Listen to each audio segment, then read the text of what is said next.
Mchingu, mtetezi wa wanyonge, mpenda haki, mwanamke shupavu, mpenda demokrasia, superwoman.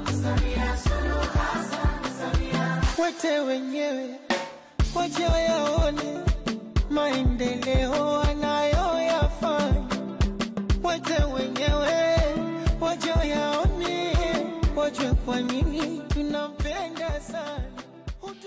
Rufiji safi! Rufiji hoye! Ndugu zangu wa Rufiji, nimekuja na matumaini. Nimekuja na fikra za kuijenga Rufiji. Nimekuja na imani. Nimekuja na njia ya ujenzi wa Rufiji mpya.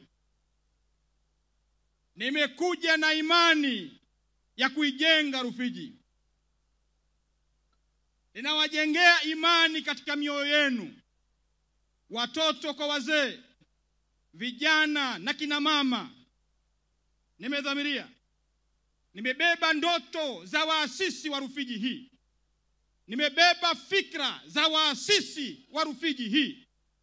Nimebeba ndoto za wazee, mawazo yao na imani yao waliotamani kuona yakitokea katika wilaya yetu hii ya Rufiji. Nimefarijika leo kuwaona.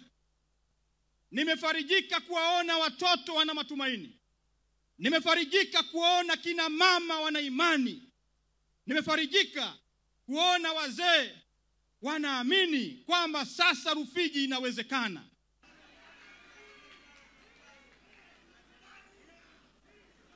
Ndugu zangu wa Rufiji, ninaomba kuwakumbusha heshima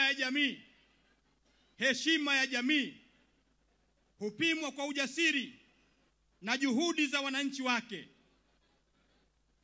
Kazi kubwa inafanyika leo, na ninyi wa Rufiji ni mashahidi kwa kazi kubwa ambayo tunaifanya sasa. Utekelezaji wa ilani ya uchaguzi, lakini pia matumaini ambayo ninyi wananchi wa Rufiji mlitamani kuona mimi kama mbunge wenu ninayafanya. Wana Rufiji, 2015 wakati naingia, Rufiji haikuwa na lami hata nusu kilomita. Rufiji